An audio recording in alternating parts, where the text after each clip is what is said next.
د ربیع الاول 12مه چې ډیری مورخین او مفسرین یې د حضرت محمد صلی الله علیه وسلم د زوکړې ورځ بولي. یاده ورځ د کندوز ولایت په احسن العلوم مدرسه کې هم د ګڼ شمېر علما کرامو او عام خلکو په شتون کې ولمانځل شوه.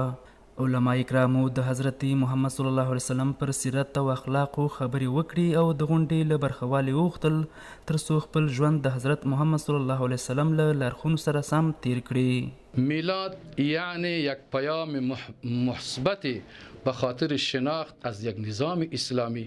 چرا همه قضایا در چنین مجالسی که تعلق و ارتباط به دین داشته باشد، خصوصا به پیغمبر ما داشته باشد، علمای کرام از طریق محراب منبر، از طریق چنین مجالس این پیام میلاد را به مردم عرضه کرده می توانند.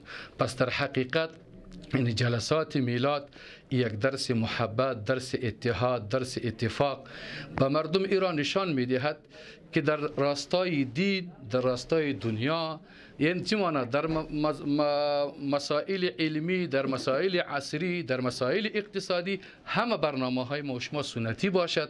د ربیع الاول 12مه هر کال نه یوازې په کندوز کې بلکې د هیواد په ډیری ولایتونو کې نمانځل کیږي چې پکې د حضرت محمد صلی الله علیه وسلم د ژوندانه او سیرت په اړه علما کرام له خلکو سره معلومات شریکوي.